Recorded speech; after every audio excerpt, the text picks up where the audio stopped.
عمر بن عبدالعزیز نے عمر فاروق کی یاد کو زندہ کر دیا۔ حکومت کیسے کی؟ عید کا موقع آیا، 12 بچے تھے، ماں سے آ کر کہنے لگے ماں جی عید قریب ہے، ابا سے کہو کپڑے تو لے کر دیں۔ 3 بر اعظم پہ حکومت ہے۔ ماں کون ہے؟ فاطمہ بنت عبد الملک۔ سیاست کی تاریخ میں اس سے بڑی سیاسی عورت کوئی نہیں آئی، آج تک تو نہیں آئی، کل آئے ہوئے تو مینوں پتہ کوئی نہیں، آج تک کوئی نہیں آئی۔ دادا بادشاہ، باپ بادشاہ، 4 بھائی بادشاہ اور خامند بادشاہ، 7 نسبتوں سے شہزادی۔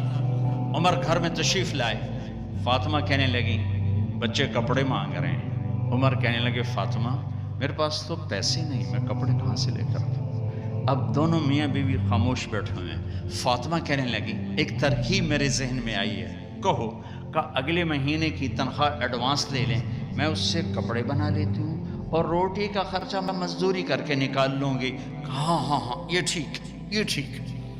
باہر نکلے ان کے خزانچی مزاحم، ابھی انہیں کی تربیت یافتہ مزاحم بھائی وزیر خزانہ کا جی بھائی ہمیں اگلے مہینے کی تنخواہ ایڈوانس دے دیں، ہم نے بچوں کے کپڑے بنانے ہیں۔ انہوں نے کہا امیر المومنین ابھی دیتا ہوں، بس آپ لکھ کے دے دیں کہ آپ 1 مہینہ زندہ رہیں گے، پھر میں دے دوں گا۔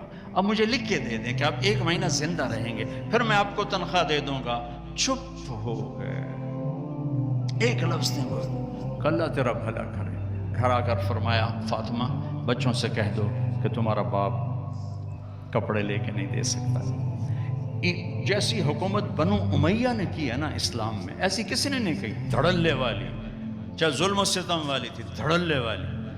اب خاندان عید کی نماز کے بعد ملنے آ رہا ہے شاہی کر و فر میں، اور بچے بھی ملنے آ رہے ہیں سادہ لباس میں۔ تو عمر کہنے لگے بچوں آج تمہیں افسوس تو ہوگا کہ ہمارا باپ کپڑے بھی لے کے نہ دے سکا۔